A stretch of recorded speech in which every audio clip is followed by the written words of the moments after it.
should be live now. If you're joining us tonight, we are on a different system because we're having major technical difficulties. Not a system we use to broadcast. Join us tonight is John McCheyne, Master Brand Ambassador at the Scotch Malt Whisky Society. John, we're just standing by waiting for Marty to join us and log in, and we have him here live with us now. We're good to go. If you're watching tonight, all that effort getting all that up and running again. Well, don't I do all the technical stuff as well? Everybody thinks it's Justin. It's not. I have to do all. I do all the work. I'm actually sat there. I was watching my phone, waiting in this link. I was like, "Any chance you sending this?" Anyway. I know. It's one of those nights. We do have a standby system, and I always like to know that people are able to watch us. There you go. So people are saying hello tonight already. Thomas Jones saying hello. Good evening to you, Thomas. If you're watching tonight, I think the best place to watch us will be on Facebook and YouTube, but we are also live on Twitch, Telegram, and LinkedIn as well. Right. There's Sean McClanahan saying hello as well.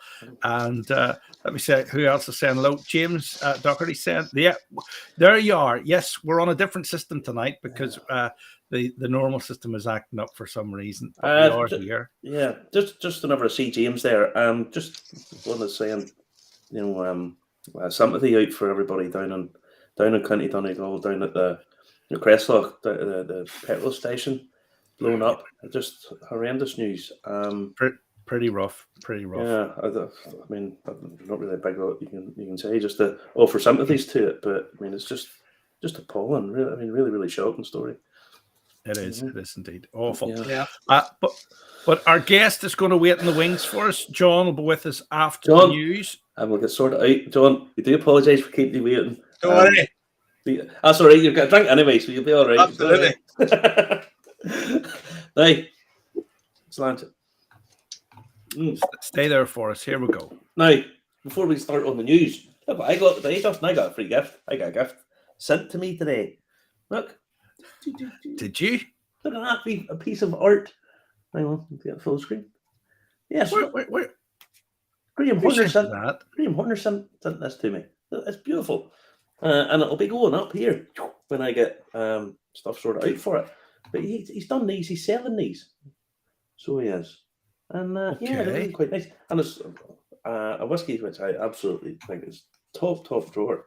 So thank you very much for that, Graham. It was very nice, very pleasant. Is he selling them online for everybody, is he? He is, yes. He's selling them online. You can go on to his social media, on his Instagram page, and we'll put the details of that up later on. So we will. We will. Good. Tonight's guest, really looking forward to getting speaking to him. So we'll rattle through this fairly quick and get speaking to John McCheyne of the Scotch Malt Whisky Association. So we will. Excellent stuff.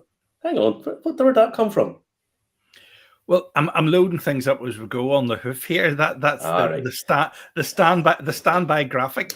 The standby graphic is there. Yes. Right, we'll get over the news here. Get this done. Belfast Distilleries. News coming out of both of the ones that are getting ready to open. First up this week, it's the Titanic Distillery. £7.8 million of investment going in there. And wow. For anyone who doesn't know the story, Peter Lavery won the lottery many years ago, and he set up the Belfast Distilling Company, and they had a Titanic whiskey out, and then they had a Danny Boy as well, and they were going to build a distillery in the Crumlin Road Jail, and it all fell through. A few things happened, sort of shelved the thing, and then Peter got the opportunity of buying Thompson's Dry Dock down at what was the largest dry dock in the world at the time, where Titanic was dry docked, and bought it, and is now changing it into a distillery, and it's going to be opening in November.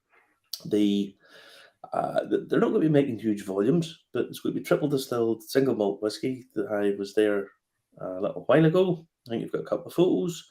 and they have 3 4-size stills have been put in, and they're getting up and ready to go. So yeah, they've a very nice slogan: "Blood, sweat, and years." That's their hashtag. I quite like it. I think that works quite well. That does actually, that one, Yeah. blood, sweat. I mean, what was it? It was all rivets and stuff like that there, and all down at Titanic. I have the photographs. I can show them. I have found them. They're coming up over the top of us, but here they come. There you go. Look at that there. That's the building with the work going. The work on this is really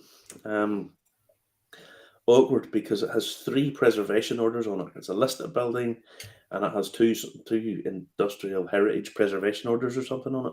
So yeah, that's me in this. I was in the still house. They're putting on a glass floor, mezzanine floor, and the washbacks and stuff are going down below, and the stills sit up on top. So nothing has changed. I mean, basically everything has to stay exactly the way it is. So yeah, it's quite good. It's quite good. So that's coming along rightly. Next up, McConnell's. They're going to be opening the distillery that Peter was supposed to be opening in the Crumlin Road Jail, and they've announced this. Now that's going to be £22 million worth of investment. And they've taken on some extra staff. They've taken on a new commercial director, supply chain controller, and no, that's Tailings. That's the wrong one there, Justin. That's the right one. There. That's the one. Yeah. Yeah. So this is going to be a big job as well. That's going to be opening a little bit later because it's a bigger project. So yeah, lots and lots of stuff going on there. So really, really good, really good. In Belfast now. Next up, remember next weekend is the Bushmills Salmon and Whisky Festival taking place down in Bushmills. And there is on Saturday morning, for example, there are talks, tours. There is Bushmills Taste Trail, live music from 11 a.m., showcase and workshops, etc., etc. So there's entertainment, music, heading all through Saturday, Sundays, pretty much the same. So yeah, 15th and 16th of October down in Bushmills. Most of it's free to walk around. Obviously, you have to pay your food and tours and all that kind of jazz as well. But yeah, so there you have it. Just go onto the website and find out about that. That'll be good. That'll be good. I've been down around that a few times, and that is good. That is good indeed. Yeah, very good. Yeah, that is. And there's lots of stalls and stuff selling. You know, there's obviously smoked salmon, but artisanal cheeses and all that kind of stuff as well. And this October is actually Irish Food and Drink Month to showcase the let's be honest, with the best food in the world. John might argue when he comes on and say Scotland has, but we'll not split hairs because it's pretty much the same thing. We have some of the best meat in the world, food, drink, all of that. It's superb. Irish Food and Drink. Well, if you go to greatirishbeverages.com, it goes on to tell you what there is. Now, it's all over the Republic of Ireland. I don't think there's anything in the north up here, but if you go down south, you can go to various venues where they've matched up drink and food. And the whiskies that are involved are, Pars, Lambay, Writer's Tears, for Cullen, Rowan Co, Velvet Cap. There's some gin distilleries and stuff there as well.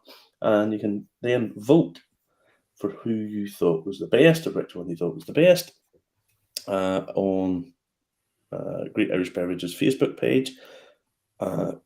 Tag venue and vote, and the voting closes on the 31st of October, and the winning venue will be able to nominate £1,000 to a registered charity of their choice. So that'd be a nice thing to do. Yes, it does seem that autumn seems to be the season for all these events. Even Potchie now is coming up in November, so it does sort of extend in the summer season, isn't it? Well, I think so. I mean, there's lots of stuff happens in the summer, so don't necessarily have to do that. After Christmas, nobody's any money. Even if it's a cold winter this year, there'll be nobody doing anything for about 3 months. But yeah, autumn seems to be a time when they start to bring this stuff out. next up, there's another thing is London Cocktail Week. Now it starts on the 13th and runs through to the 23rd.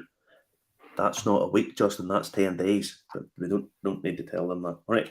Now, They all do this. They all do this. I mean, even Belfast Whiskey Week did it. It was longer than a week, was it not? It was 9 days in total. I think it was anyway. Now the whiskies that are involved in this, there's a whole host of them. So if I miss any of them out, people don't berate me for it. Ardbeg, Craigellachie, Angel's Envy, Johnny Walker, Monkey Shoulder, Chevis Brothers, Dewars, Highland Park, Benriach, Jameson, Whistlepig, and obviously Slane.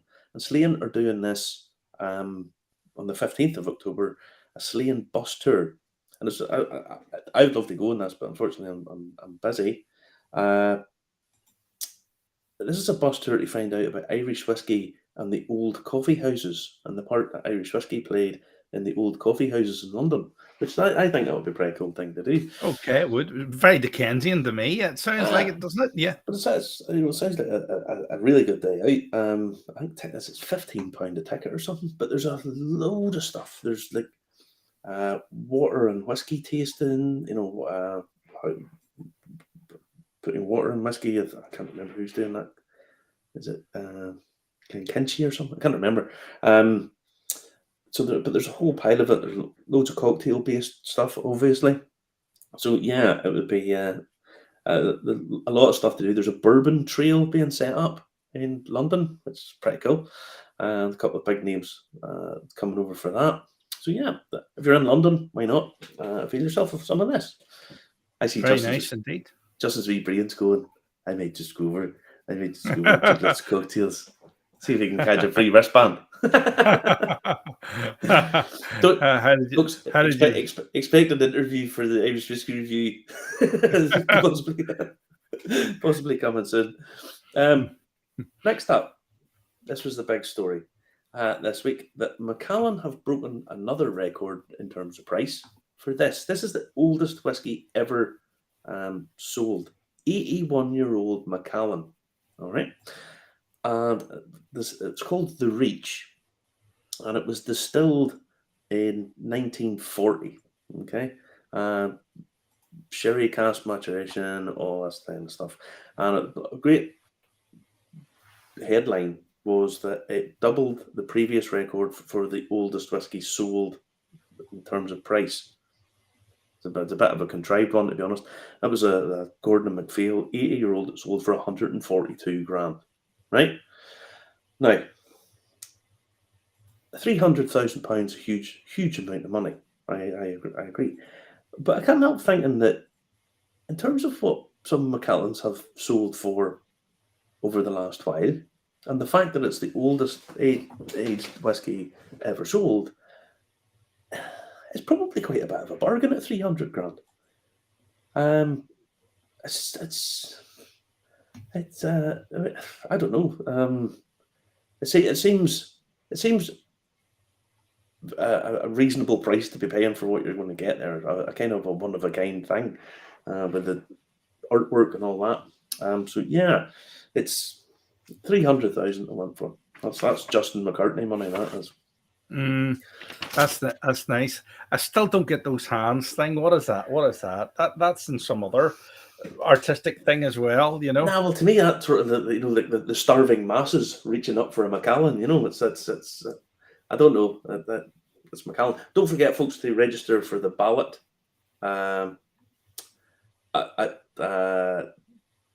Macallan for the James Bond series thing. It's like 600 quid a bottle, but it's already being auctioned, and it's like getting $2 grand or something on one of the auction sites. It's ridiculous, but why wouldn't you? If we're getting it and flipping it, why not?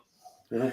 There's Whiskey Works Graham saying that's never getting drunk. We'll better give him a mention. We'll give him a mention. We'll show him. Look, there's this graphic on screen now, Marty. Look at that there. Oh, you can take. If QR code, beat that, get you through.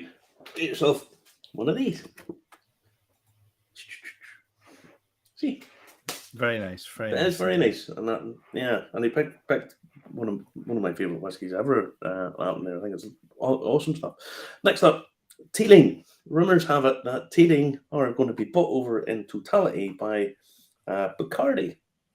Now, Bacardi already own 40% of the Teeling distillery. They've been involved with it since 2017. They bought, I think it was 8% or something I read. And then they bought 40%. And now the rumour is that they're going to be taking over the whole lot. Which, I mean, it's pretty much all the big guys are now involved in Irish whiskey. So obviously Diageo with your Rowan Co. Sazerac just bought Loch Gill and bought Paddy whiskey. Who else? I mean, your Brown Foreman involved with Slain, funny enough. Proximo, Rosie Cuervo, down with Bushmills and stuff. So pretty much all the big guys are in. Bacardi, another one coming in to take over another distillery in total. So, yeah. Now, you know the way I'm looking for a good job in tourism. Where am I going to find one, Marty? Now, I couldn't help this, Justin. I had to have this. Conor McGregor is looking for somebody to work for him. Conor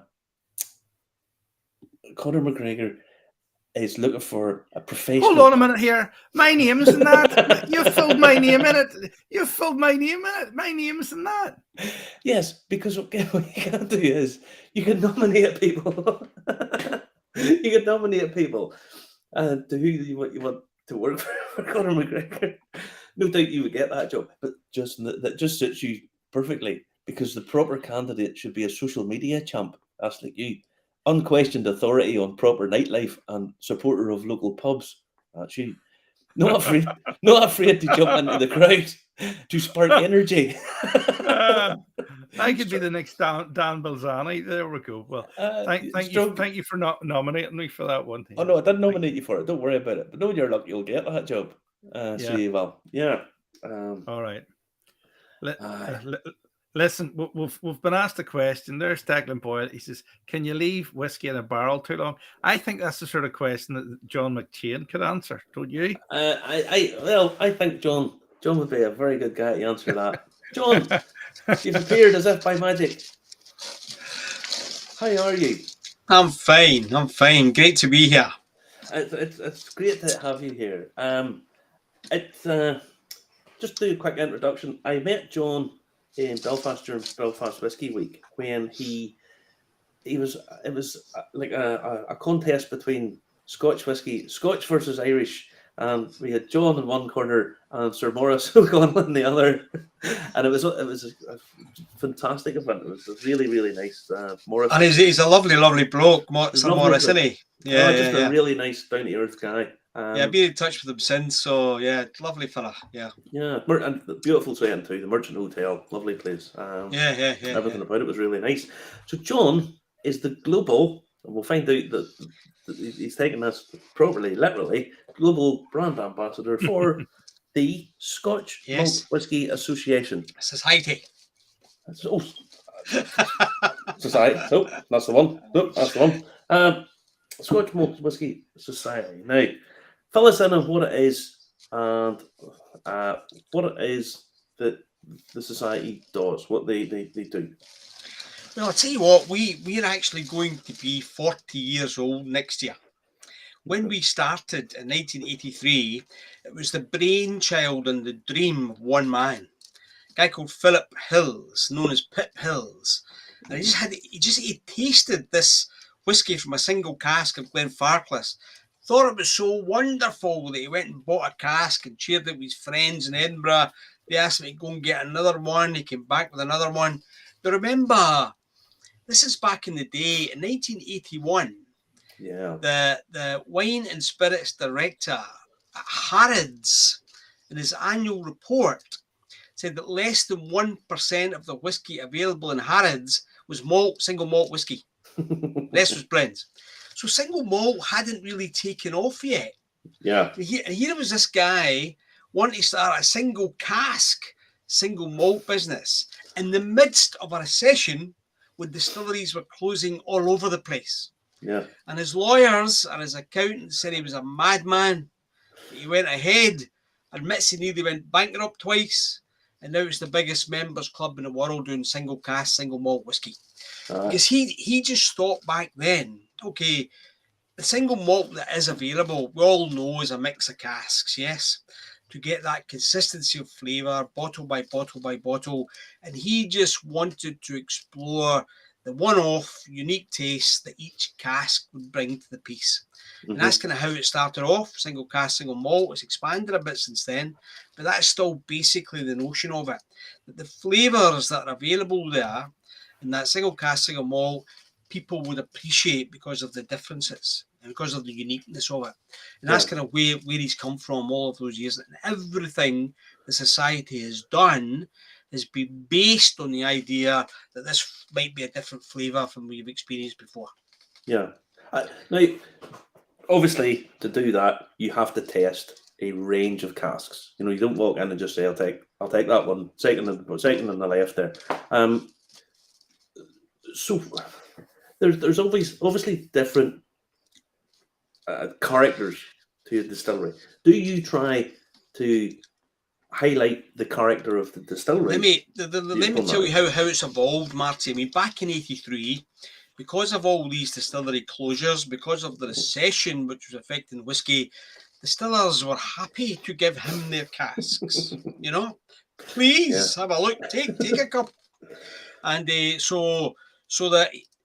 we've always had a tasting panel. Every whiskey that we've bottled has to be approved by a tasting panel, and that's where the notes come from on the bottle.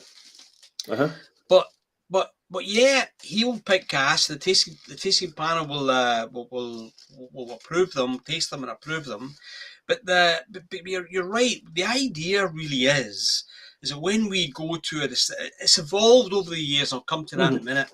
But the idea is that these different flavours and different casks, which distillers bring together to bottle a single malt, and why shouldn't we explore these flavours on their own? You know, that one of the wonderful things that you can do actually with Scotch Malt Whisky Society whiskey is get a single cask from a distillery and compare it with the proprietary version, because you would think some of the flavours that are coming from that particular cask should be appearing in the proprietary version when a similar cask is blended together.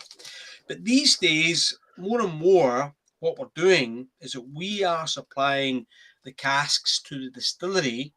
They're filling it with new make spirit, and we're bringing it back to our warehouse, and we're doing the maturation. So rather than buying an already matured whiskey, we still do some of that. More and more, we're now doing the maturation ourselves. So we'd like to think that we're actually creating the flavours in the whiskey.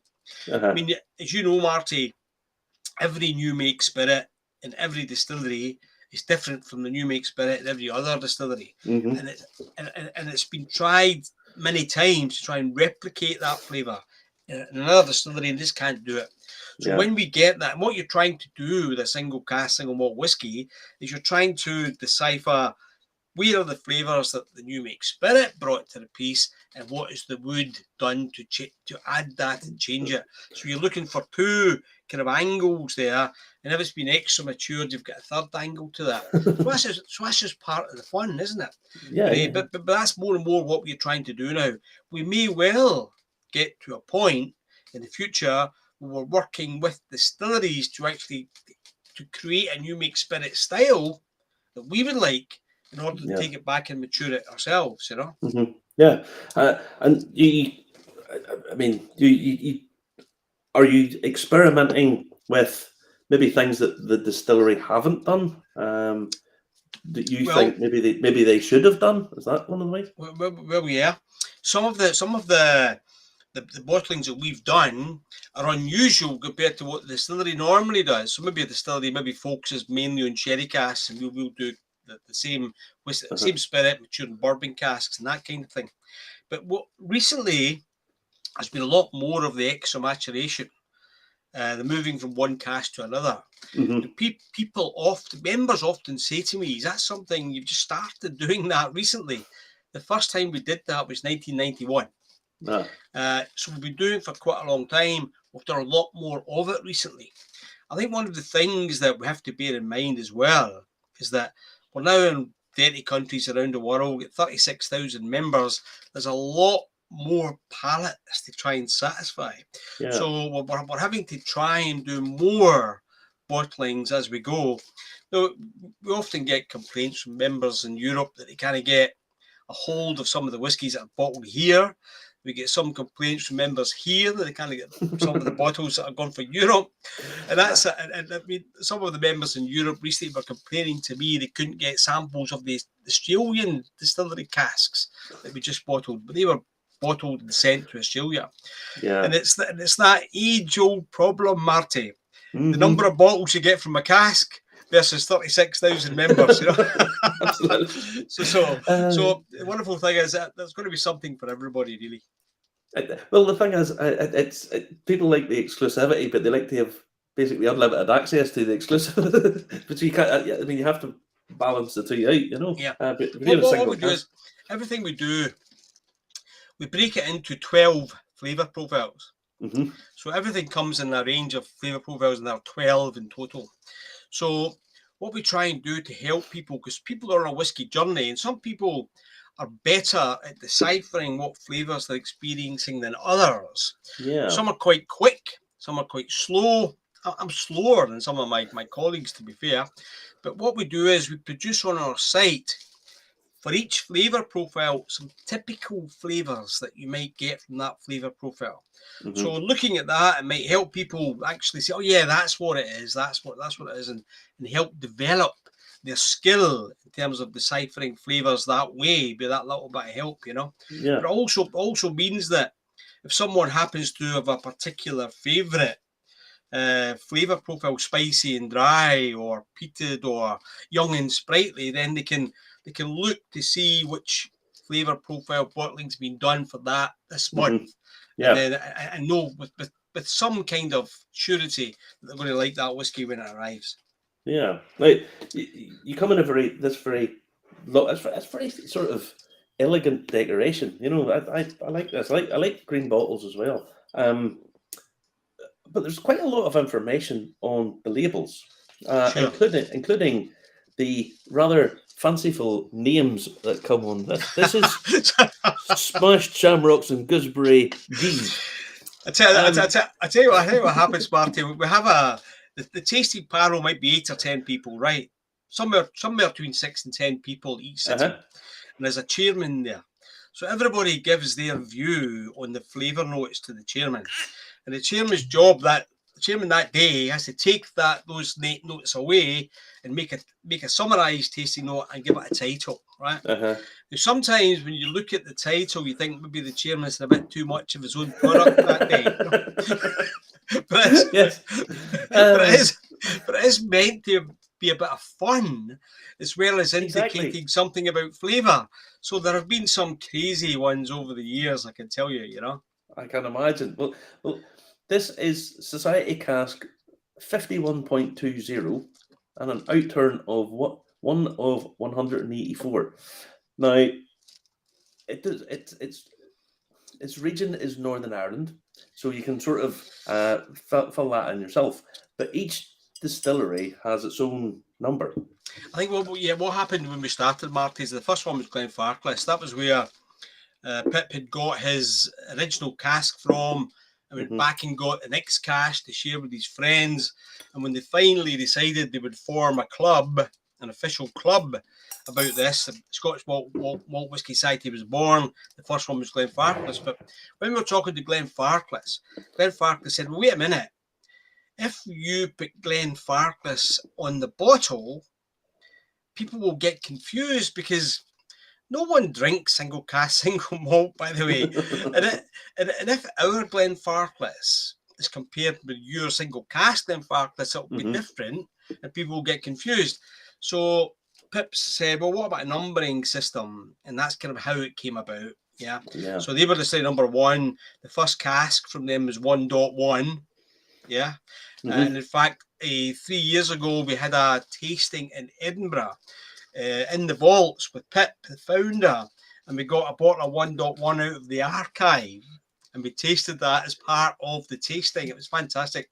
I'm sure it was. There's a member who's regularly comes to London, but he lives in Moscow. And when he heard about this tasting, he contacted me and said, John, I need to get a ticket for that tasting because it's 1.1. I got my ticket for it. He flew in from Moscow on the day of the tasting, came to the tasting and tasted this 1.1 and flew back to Moscow the following day. That's how keen he was. But anyway, that's how the numbering system came about. So every distillery, it has its permanent number, and the number after the dot is the sequential number of the casks we've had. Now, we used to give our members, Marty, a little stylistic or geographical clue to see which distillery it was, and then along came the internet. Yes. So although we don't say which distillery it is, there's lots of information on the web. If you put in SMW as codes, it's there for you. Yeah. And I have to admit that most of our members want to know which distillery it is, you know. Even though we're not saying it. So they like to compare. I mean, you can get 2 casks from the same distillery, 2 different casks under the same flavour profile, and they'll still be different, you know. So and we did a survey of our members 6 or 7 years ago, it was, and over 60% said that when we bottle a new distillery for the first time, over 60% went out and bought a proprietary bottle of that distillery to compare it. So we believe we're a force for good for the industry in general, you know. Absolutely. I mean, the likes of that, but I'll let you in the secret. See if you're Googling, folks, this is a Bushmills. Just see if everybody Googling, right? So, but this is not a typical Bushmills. Definitely, it's much more clean and fresh than a Bushmills would be, because most Bushmills has a sherry cask or certainly a wine, fortified wine. Hold on a minute. Are you telling me there's Irish whiskey in a Scotch Malt Whisky Society bottle? Well, I'll tell you what, the Bushmills were the first non-Scotch we ever did. And I always tell this story that many years later, when we bottled a Japanese whiskey, a Scotch Malt Whisky Society bottling a Japanese whiskey that was rioting on the streets of Edinburgh. With bonfires of membership cards outside the venues. In fact, there was only 3 complaints, you know. And in fact, since then we've bottled whiskey from lots of different territories around the world, especially in the last 5 or 6 years. It really is to give our members an idea of the flavours that are being created around the world making whiskey. I always like to say that it's just so that our members can get to understand how good Scotch is, you know. Well, here, listen, I couldn't get over how affordable membership was. I couldn't get over. Yeah. I mean, there's David Mason. He's saying the best part of being a member is not knowing the distillery. I love buying a bottle off the back of the profile and notes. Sometimes I do look at the codes just to appreciate if I've found a great new distillery. I mean, what better endorsement can you get than that? David, John? That's fantastic. I'll tell you what, there's a member in London, or London venues, there regularly. He's a New Zealander, and he comes up to the bar after he's looked at his list of whiskies that are available, and he'll ask for 35, 127, and somebody will try to tell him which distillery it is. Don't do it. And he just refuses because he doesn't want to have any preconceived notion. So understand exactly where you're coming from there, David. That's how his mind works as well. No, it's a bit like whenever a magician tells you how the trick's done. You know, you don't need to know. If you want to know, you can know. But it's nice of you sometimes just to keep the mystery. But I tell you something, lads. I tell you what, if I tell you there was rioting on the streets of Edinburgh when we bottled the Japanese whiskey, what do you think the reaction was when we bottled an English one? Yeah, be some bagpipe playing going on at the Royal Mile. Oh yeah, to get a Japanese whiskey, all you had to do was go to the Bear Nevis distillery. Sure, that was... absolutely. They've been passing it off as Japanese over there for years. but that's right. I think of them that the exports of bulk Scotch to Japan went up by 400% in the last 5 years, something like that, Yeah. But now they're trying to stop that, aren't they? They've got a little association and they're trying to do the thing properly, and they're trying to get it into law by 2024 that if you're using other countries' whiskies, you can't call it Japanese. You have to tell people on the bottle what it is, I mean, it's perfect. It's perfectly okay to take a whiskey from somewhere else and bottle it in another country. Yeah, but just tell people. People are not going to mind. But I always find that quite funny that the Bear Nevis distillery hadn't a great reputation, but the stuff that was bottled in Japan, that people thought it was like collector's items. Absolutely. It was ridiculous. But amazing. Now, you don't these days just sell single cask bottlings. Now, just before we go on, all your bottlings are non-chill filtered. They're no colouring, bottled at cask strength, full cask strength, and that's a standard through the whole range. Well, that's the standard with single cask, single malt. And you're mentioning the information we give you on the label there, Martin. I think one of the interesting things that people like is the actual date of distillation. Yeah. Because sometimes that can be an important date in someone's life, personally. A birthday or an anniversary or something. And I've come across that quite a few times, actually. I was in Japan a few years ago and I was doing this tasting, So I was kind of talking about this whiskey, and at the corner of my eye, there was this chap over there nudging his friend next to him and pointing to this tasting note and getting really excited. And I said, you're very obviously very excited about this. What is it all about? He said, I go to Scotland often and I tour distilleries. And I was at this distillery on the day this was distilled. And he actually saw it being distilled, and the whole place sort of applause. It was just such an exciting moment for him. I mean, that's such a coincidence. But back to the point, Mark, is that the single cask, single malt is all done at cask strength. We now do what we call our heresy range, which can be blended malts with colourful labels and stuff. And we do it because we think that we're just trying to create the whole flavour experience thing, but something a bit different. And we do those usually at 50%.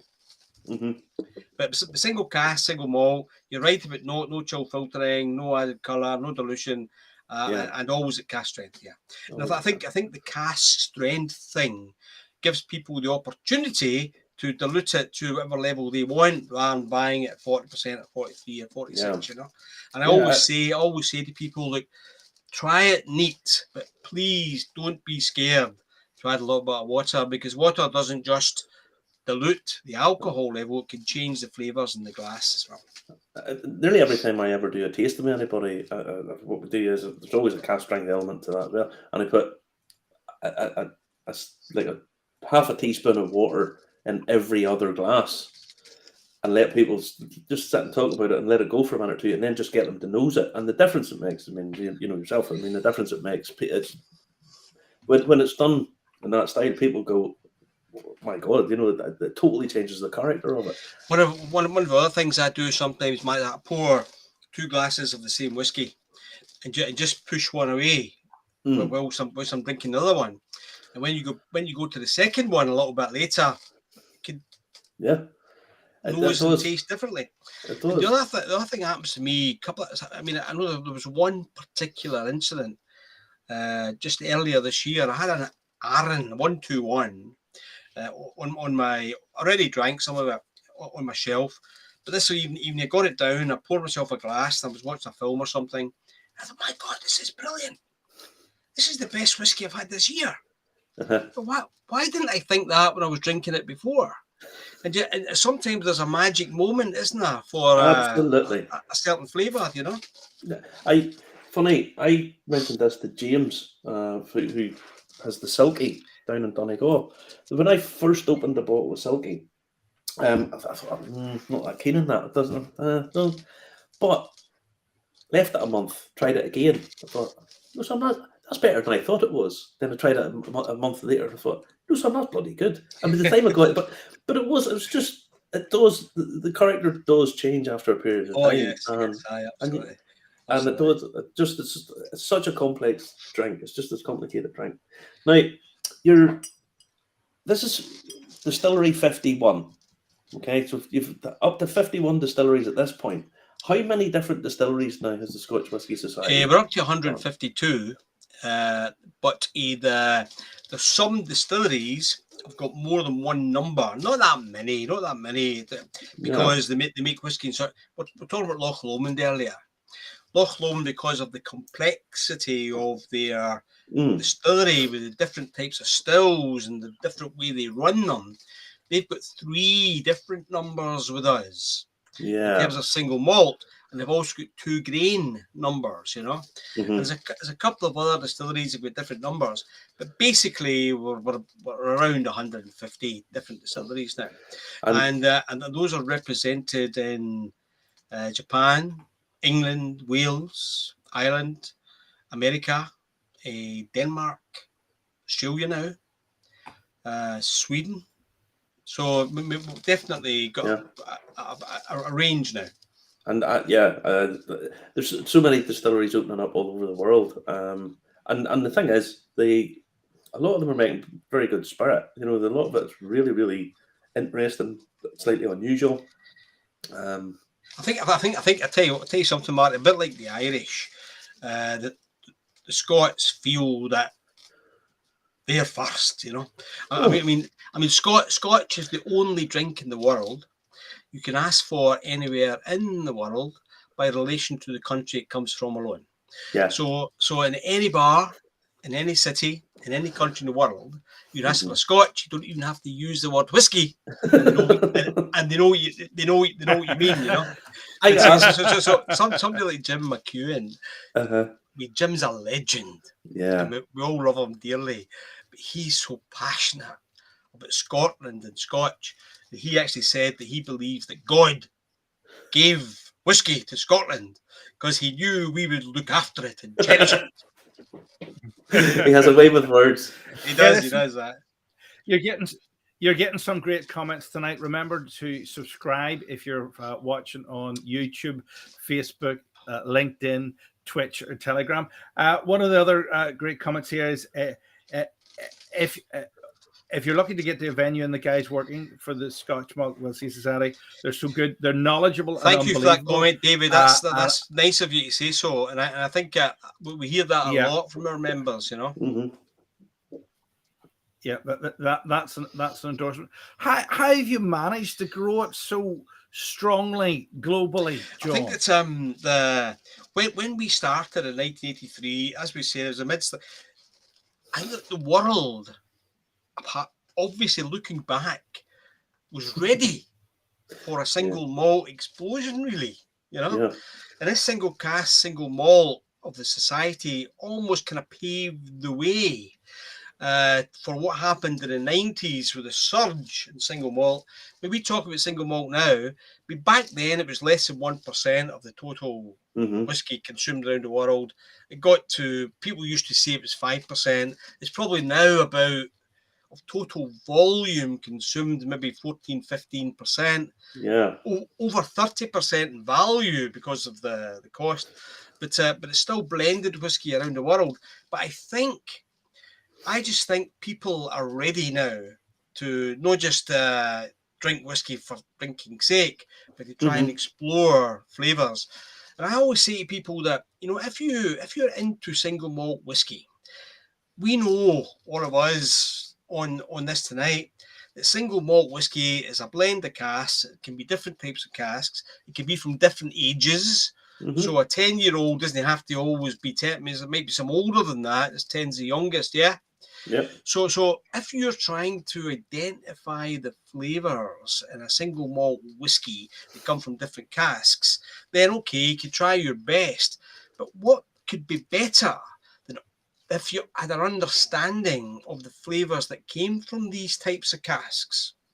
So if you were the Scotch Malt Whisky Society and you know the types of flavours that tend to come from first fill bourbon and second fill bourbon and first fill sherry, when you go to a proprietary whisky and you get that range of flavours, you almost can win friends and influence people because you know where the different flavours may have come from. You know? So when people say, some people say to me, "Oh yeah, well, I'm not really into whiskey that much yet. I'll come to the society in 10 years." I said, no. This is where you should actually start. Yeah. It's the place to start the overall journey, you know.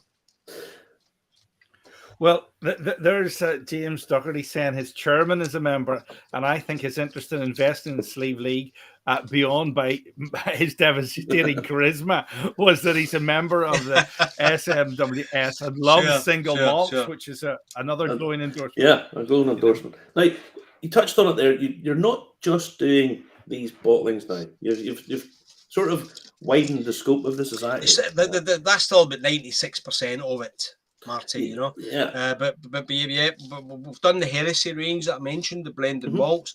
We've also did single cask rums, single cask Armagnac, single cask cognacs, single cask gin. Our good friend Joe, our Irishman who runs Boatyard, who used to work for us, has given us some bottles of his gin. We've given us some gin that we've bottled. Great stuff. Good friend of mine, Joe McGill, who runs Boatyard. So we've done lots of different things now, and we've also caught on to the changing face of whiskey drinking as well. Now, if we go back to my father's generation, you know, it was whiskey with a little Dutch of water or even lemonade, wasn't it? It was slung back, and then it was a half pint of bitter to wash it down, all that. and we know that these days people just like to enjoy the whiskey in a whole host of different ways.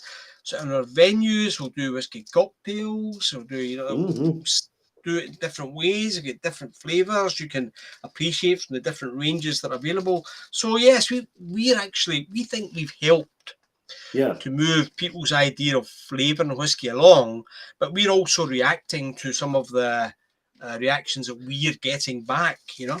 Yeah. Now, you now have bars. You actually even have a place you can go and stay. All for we had our home venue, the Vaults in Leith, opened 8 years when we started in 1983. We then opened up a venue in London, which is still there. But that wasn't until 1999, so that was quite a bit later. We then opened the second venue in Edinburgh in 2004. Yeah, and now Glasgow 3 years ago, just a week before it had to close down. And around the world, in all our different countries, we tend to operate from partner bars. Yeah. So we get good whiskey bars, which we're a partner of, and our members can go in there and with their membership card get a discount on our whiskey, you know. So we've got partner bars in this country as well, in the home countries, but we also have them abroad as well, you know. It's a bit like gentlemen's clubs, isn't it? It's a cheap version of a gentleman's club. Well, I think when you think about it, Justin, that we mentioned about 65 quid a year when we're talking sterling. So to be a member of a club in London for 65 quid, and remember, when you're a member, you're a member here, you're a member everywhere. Right. Yeah. So no matter where you go in the world, you're a member of the local Scotch Malt Whisky Society, you know. And the bars, you don't have to be a member to go in, but if you are a member, you get discount. No, that's absolutely right, Marty. To be, you don't have to be a member to go in and get an SMWS whiskey in a partner bar. But if you're a member, you get a discount. Yeah. Can we expect more of these bars to be opening up? Absolutely. We've just opened up in the last 18 months or so, Mexico, Spain, South Africa, where I've just been. So yeah, we're expanding country-wise, and in the countries where the membership is developing. We're looking for partner bars, new partner bars all the time. Yeah, excellent. Now you just dropped a thing there saying that you're just back from South Africa. You've clocked up a fair few air miles in the past little while. Where all have you been? Well, obviously COVID killed it. Like the last place I was in just before COVID struck was Denmark, and then there was nothing for a couple of years. But so far this year, I've been able to get to Austria, South Africa, Australia, Denmark twice, and the Netherlands coming up, and Germany and potentially Canada as well. So, yeah, it's all back to. I mean, the South Africa and Australia trip, that was over like that. I went to after I was in Belfast Whisky Week. I came back to Scotland, had a couple of days in Scotland, then I was off to South Africa and Australia. I wasn't back for another 2.5 weeks, Yeah. But I mean, some of the experiences out there were fantastic. I need to tell you sometime, But it's just amazing how in different parts of the world, I like to tell people that Scottish. I mean, Winston Churchill once said that no small country, perhaps other than ancient Greeks, has given the world so much. Scots have given the world a lot in terms of inventions, television, and TV. But wherever I go, nobody bothers about that. Whiskey, bagpipes, and Robert Burns. No. Oh yes. Oh, well, don't worry about syringes in the vacuum flask, MRI scanners, mammal cloning. Right. None of that. Bollocks to that. Get the drink out.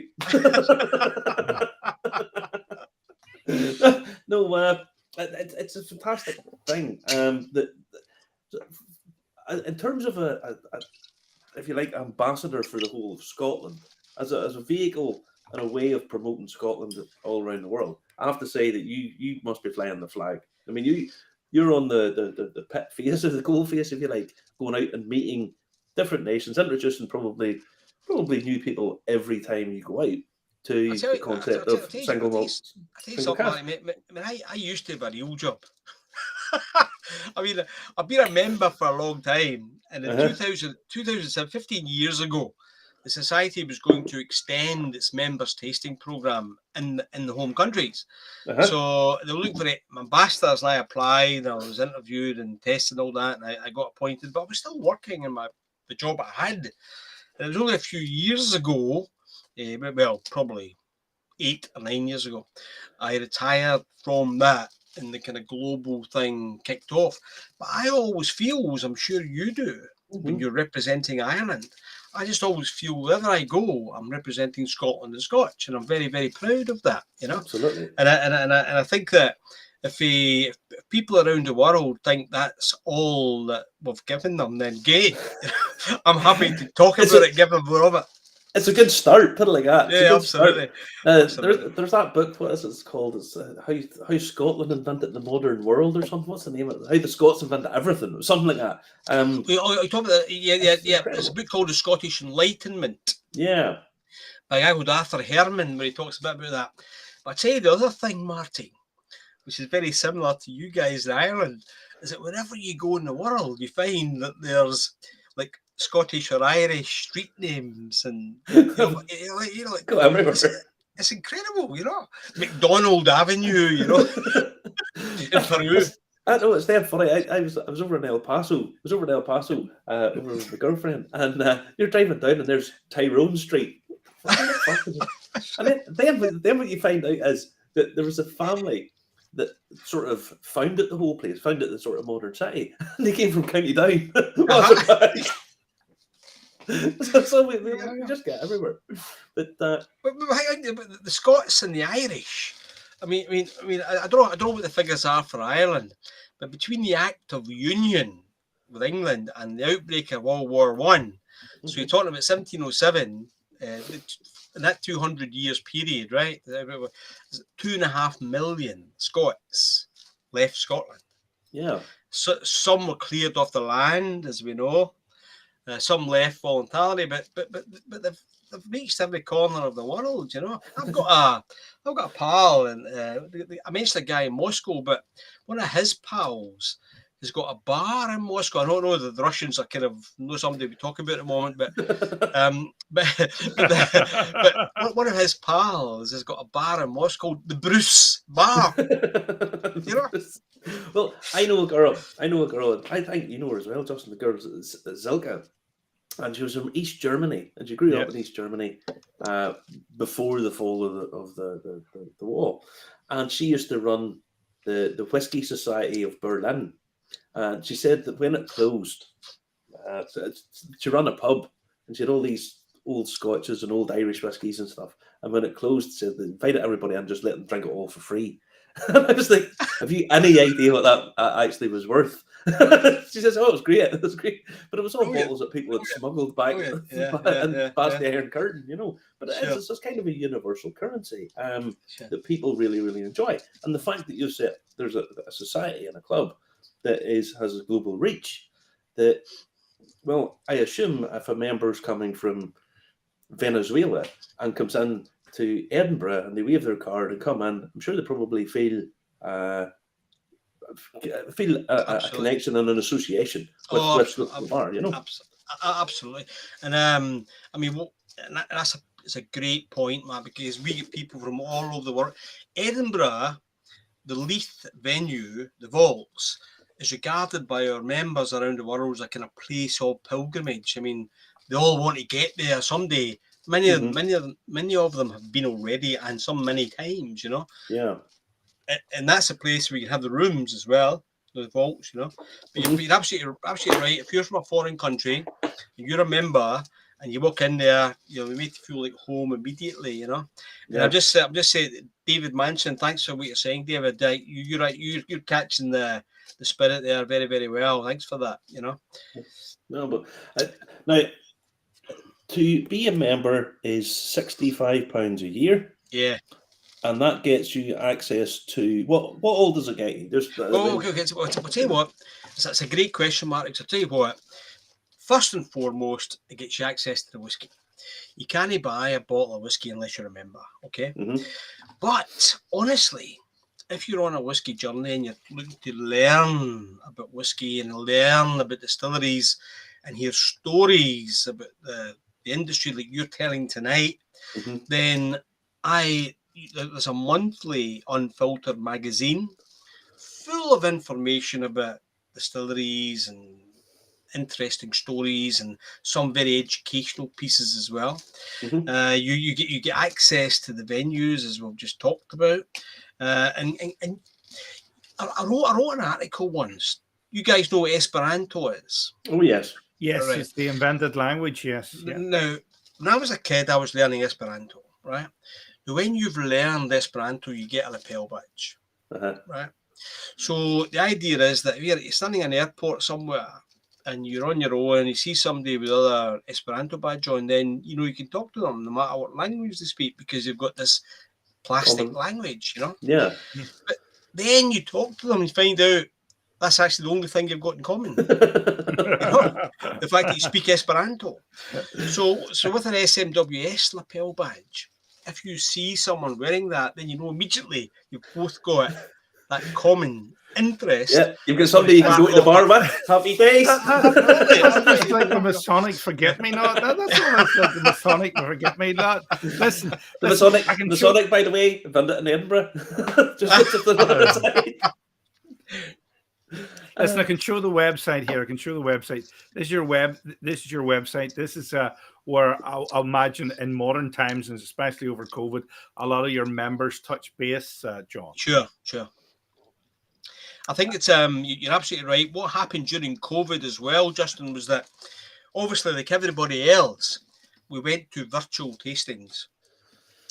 And at first we were bemoaning that, and then we realised what actually happened was that members who couldn't normally get to one of our live tastings because they lived too far away from a venue, or they didn't happen to be around when we had one in their area, because we do them all around in different areas, they actually could join a virtual. So we were reaching members who we wouldn't normally reach. Yeah. And that's why, given that we're now out of COVID, we're still going to continue that, because we're going to do the live and the virtuals because we can get to so many people. We did one last Friday, just for members all around Europe. And we had our various country managers in the various countries on talking about the bottles that have been bottled for that country in a tasting note in their language, So that's one of the ways we're trying to make people feel included. Yeah. Now, there's one thing I have to touch on, because you can't not talk about these things these days. Collections. People have whiskey collections. Do you find that there are people who are members of your society just to get access to single cask of a certain distillery that they collect? I'll give you an example, Marty. There's in this month's outturn, which only went out yesterday, right? Mm-hmm. There was a 127, which is a Port Charlotte. Okay. Oh, you're not. Right. I know. But you'll get excommunicated. I know, but I need to use the name to stress the point. Mm-hmm. And the whiskey was gone 5 minutes, right? Yeah. And you get it on an auction site next month. If we find a member who's doing that, then we'll say you can't be a member anymore, because that's not what we're. But we just. How do you find out? Somebody said to us, well, okay, if you've got 220 bottles, why don't you do 1 220, 2 220, 3 220, and then take a note of everyone who buys it, so then you'll know when it comes up for sale at auction who did it. It just would increase the costs and the impracticalities of doing that. Are just horrendous. So I'm afraid we're faced with that, like everybody else is. It is. It's one of those things that I try not to be too judgmental about all of this, because I don't know people's circumstances, but it's not really in the ethos or in the spirit of the whole thing, No. It's people who genuinely want to get. I was talking a wee while back to Nick Morgan, who wrote the book or The Long Stride, Johnny Walker, who used to be Diageo. Yeah. And I was talking to Nick about that, and Nick says, well, look, John, you have to look at it like this. I mean, we're involved in a community which is enjoying whiskey, enjoying the tasting of it, talking about it, being a community together. But there's another group. He calls it the playground. Yeah. Right? So they're actually playing with values. So if I get this, I can sell it for more, and it's like a wee game for them. Yeah. And I'm afraid it exists, and what do we do about it? I was in Vietnam a couple of years ago, and I was in a street market. Mm-hmm. There was a stall in the street market selling empty bottles of whiskey. Yeah. Any brand you care to mention. Yeah. And why are they selling empty whiskey bottles? Come on, it's pretty obvious. Yeah. So I just think I kind of hope that the number of fakes that are out there will bring the auction market crashing down someday.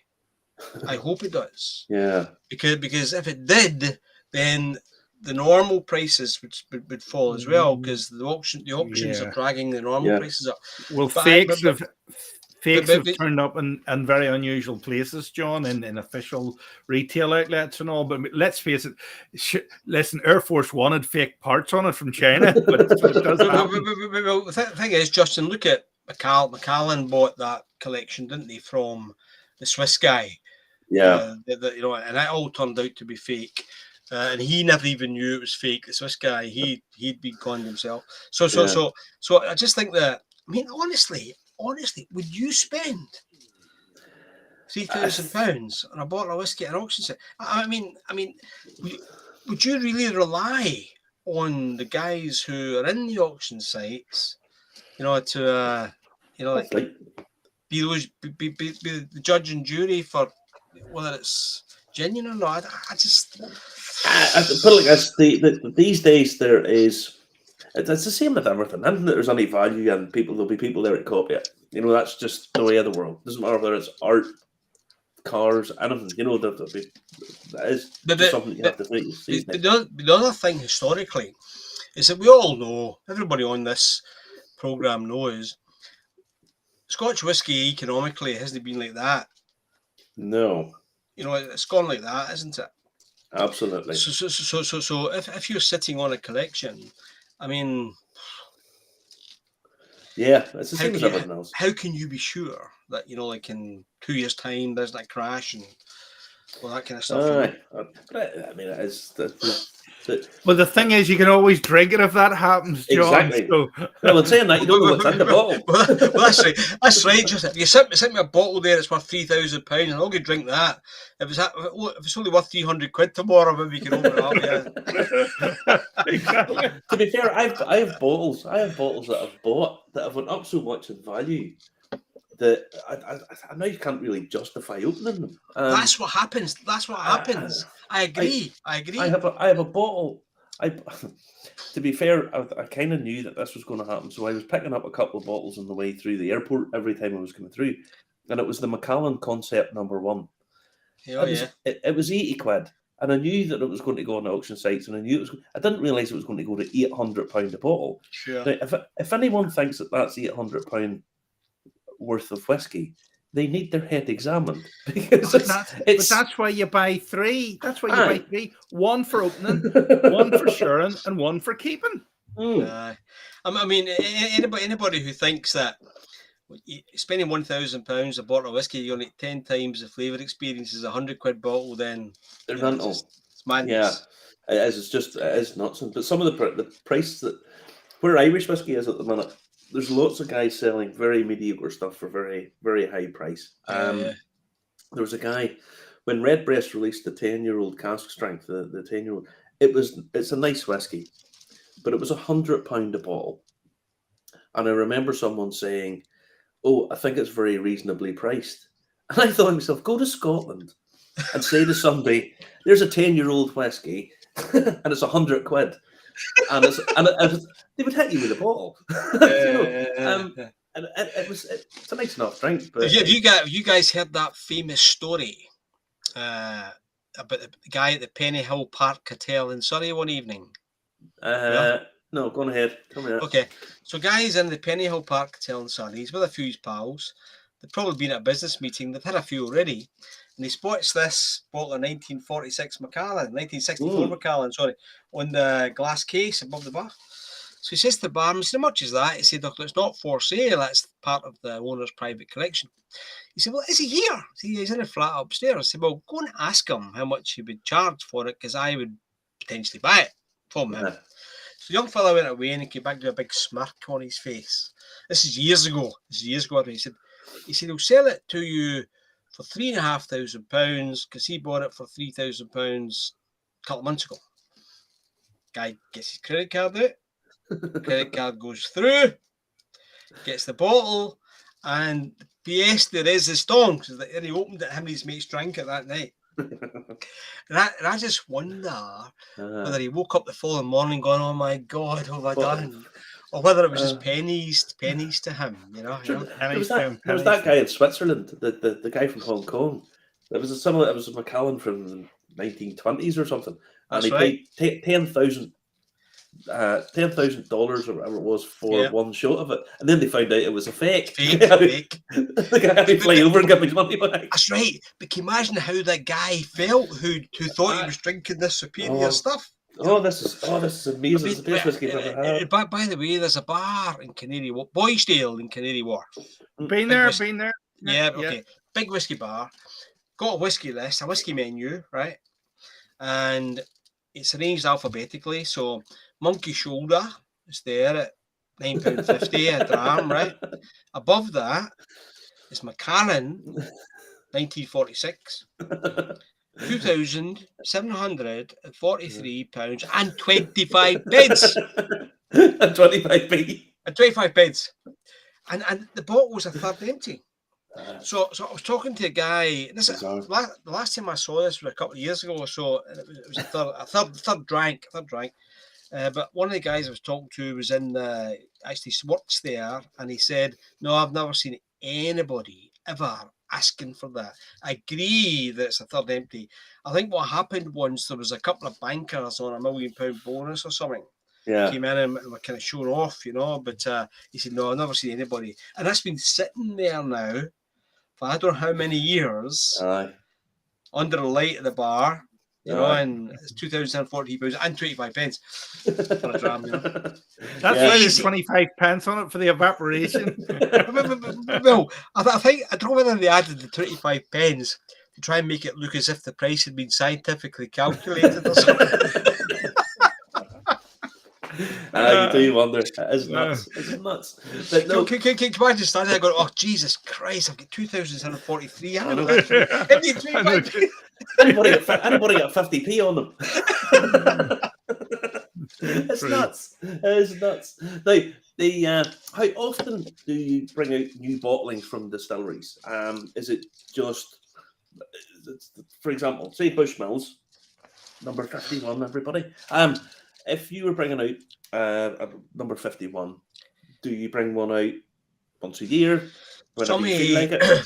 So some distilleries are very hard to get hold of for anybody. I mean, some are obviously easier. We've obviously got contracts with some people, and there's other people that we're talking to people all the time. We now have quite a strong contact reputation in the business, but we can't get Talisker anymore. We have had it in the past. Can't get Oban anymore. Have had it in the past. Can't get Lagavulin. We still get our begs, but not so much, Yeah. So there are distilleries producing. Kalila we get tons of because they're producing lots, and we've got a good relationship with Diageo. But Diageo can't get us into the three I mentioned, and so it just depends, Marty. Yeah. I mean, the other thing is, remember, is that I believe there's a bit of a difference between us and an independent bottlers, as it were, because we won't just take anything we're offered. It has to go through a tasting panel. And I've had to deliver the message sometimes. Yeah. I'm sorry, but we don't want that because we don't think it's good enough, Yeah.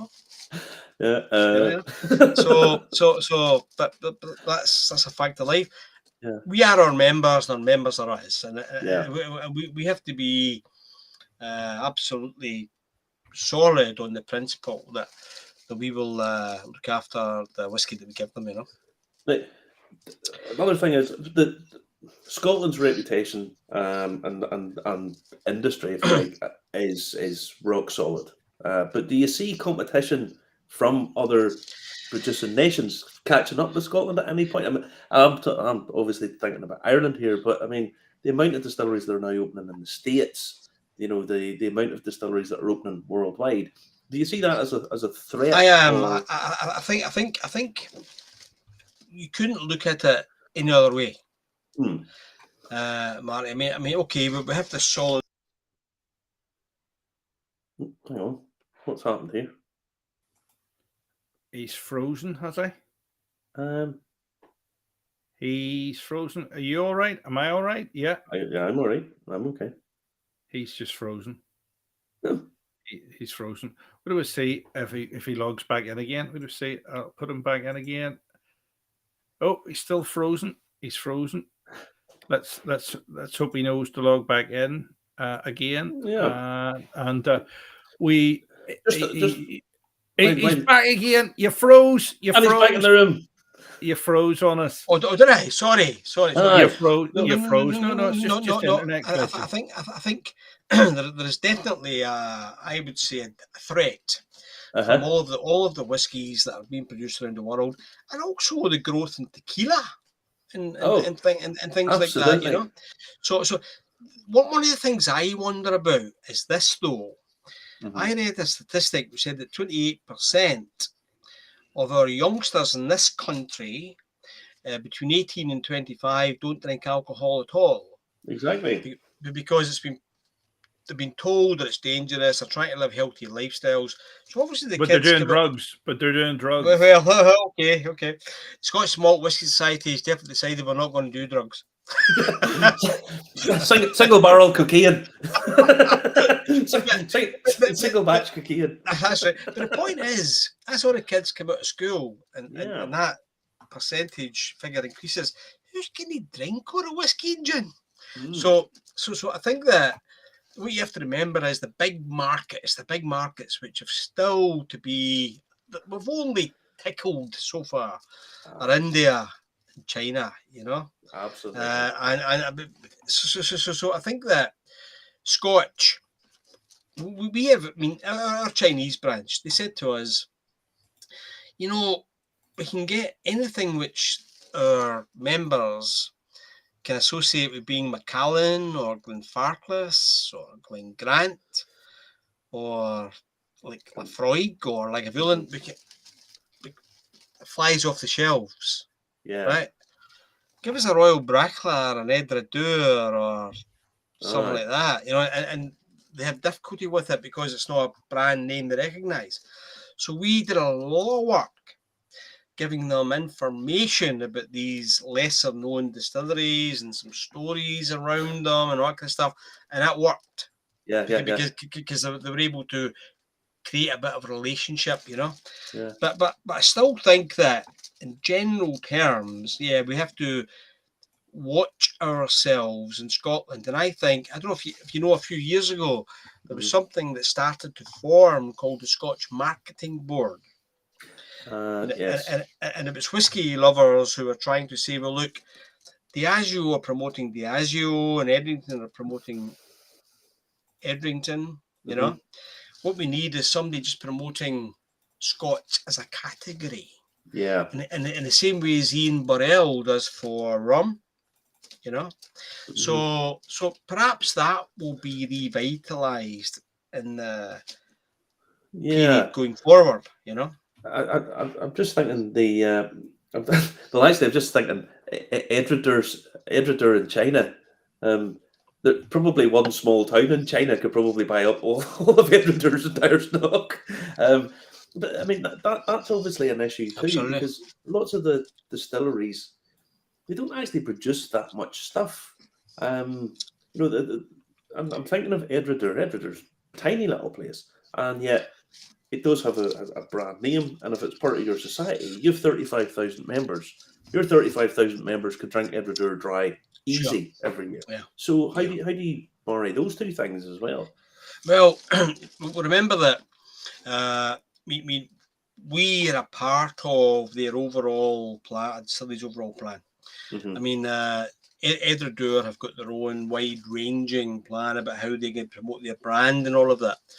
I mean, we're a part of their overall supply chain, and I believe that, as I said before, that we probably help them, because someone who tastes one of ours then is probably likely be going to try one of the branded versions.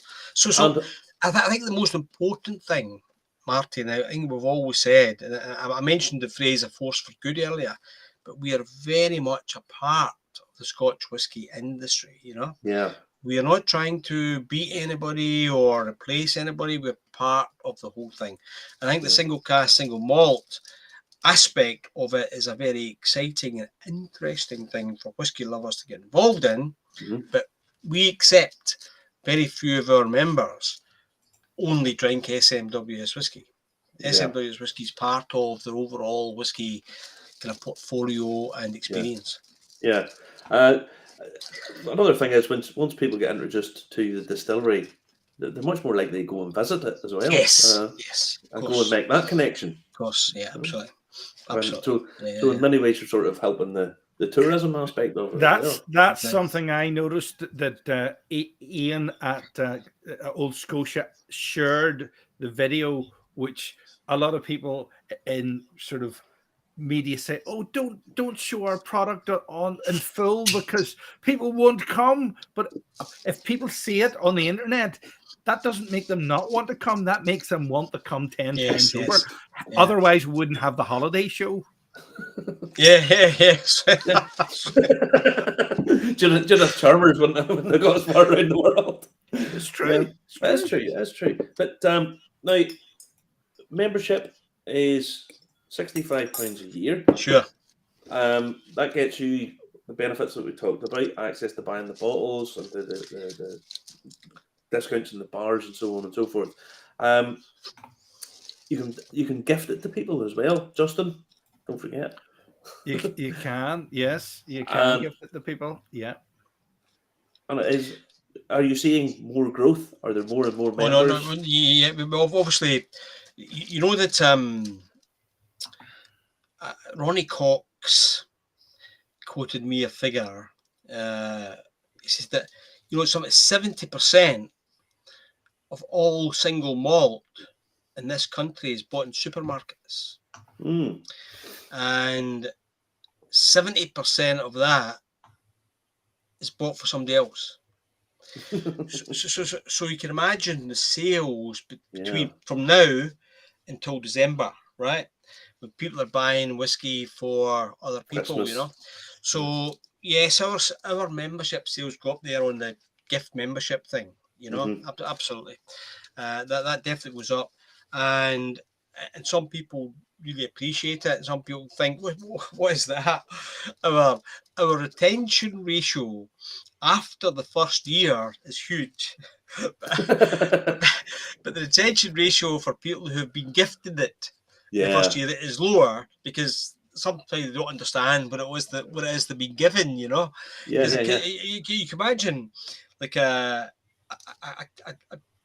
child, a youngster buying it for their parent, but the membership, and not really knowing what it's all about, and the parent then doesn't really look into what it's all about. So in fact, the thing just drifts, But you can do a gift membership, Now, another thing I just wanted to say about, are you noticing any changing demographics? Because absolutely, because obviously the old idea of whiskey is the old guy sitting having these wee Scottish dog and all that. These guys, as a younger audience, younger members, obviously many more females, I assume. One of my favourite subjects, Marty. I remember when I grew up, Hogmanay in Scotland was where the family gathered and all that. And my father and all his brothers and my mother's brothers all bought their own bottle of whiskey to share around and all that. And I was dying to get old enough to get into that. You can't start drinking whiskey in Scotland until you're 7, So until you're at least in second year in school. But it was only the men who drank whiskey, right? So in public, absolutely. And then in the early years of the society, I joined pretty early on, so I guess I was relatively young back then. But certainly it was mainly, I would say, older white males. Yeah. I hope I'm not offending anybody, but I think that's generally the truth. But in the last, I would say, 10 years or so, if you only looked at the membership in those last 10 years, I would say it's about 60-40 men, women. The demographic, age-wise, is like much lower. I would say that most new members are now in their 20s and 30s, and I mean, particularly in London, which is obviously where I am a lot of the time. I mean, it's such an international city, as is Edinburgh, that you get a whole range of nationalities, and some of our, I would say, our most regular members in London are leaving from this country, from other countries. Yeah. No, it's completely changed. Absolutely. I mean, you can see that. I was on at a coach there a while ago, and I asked who all drinks whiskey, and I heard people go, yeah, and then I said, hands up, who that was, and pretty much all the people put a hand up were women, and it's great to see that it's opened up that they feel they can do it, because when I was a kid, women would have sat, they'd have had a little baby sham or something, it was some very sort of softish drink nearly, and they just didn't drink in public. A lot of them drank in the house, no problem, but they didn't really do it much in public. My mother used to get a little whiskey, top up with lemonade, Hogmanay, put it in a mantelpiece, and then never touch it. And that was it. Whole night, never touched it. but they now that they feel that they can and are enjoying the journey, and everybody's That's right. accepting, Yeah, and absolutely. you try. Well, you always run into the occasional prick that's just obnoxious. You know what I mean? You Sure, probably run into sure. a lot more than I do. Sure. But Okay. yeah, but no, it's great. Now I'll let you go, John. It's been brilliant. It was lovely catching up with you again. Shall I pipe him out, Marty? Wait, pipe you out. This is this evening. Well, thank you, everybody. John, thank you very much. Oh, it's been a pleasure. Really enjoyable. All the very best. All the best, man. Stay Take care. there. Don't go anywhere. We're going to pipe. We're going to pipe you out. You stay there. We're going to pipe you out. I was down at the castle today at Kirkeston Castle, and I wanted to actually pipe him out because I thought that would be as twee as anything, but it does work. It does work. By the way, guys, there you go. We're piping them out. I don't know what this is. It's probably something completely inappropriate. There you go. But listen, we're getting great things in. Mark Kerr thought it was a great show tonight again. Hold on, I'll turn that down a wee bit if I can. I've turned it down a wee bit. That's not too bad. Now, Marty, while I was down there, do you know where I went? Do you know where I went when I was down there? Can you guess where I went? I'm going to say you possibly headed over and spotted our friends over doing Dunvilles. I did. I was in there. I was in. Look at this place here. Look at that place there. Look at those. They're column stills, aren't they? I was in Dunvilles, and I got my picture taken just to prove that it was there. Look at that there. Look, God! Look at that bunch of reprobates. I was trying to go in incognito. So, and they said, "Where were you?" And I says, "We're not joined at the hip." So anyway, that was it. But listen. By the way, folks, this Thursday night, midnight Silky cask strengths coming available. James let me know, so you want to be on that because it'll sell out dead quick. Very heavy peated Donegal whiskey, so get on to that. So anyway, all right. Guys, all the best. John, you stay there for us, John. We're going to sign off now. Remember to comment, making sure we're live on Twitch, or Telegram, Instagram, Facebook, YouTube, and Anchor and Spotify, wherever you get your podcast from. Just ask your smart speaker to play Irish Whiskey Review, and this one will pop up.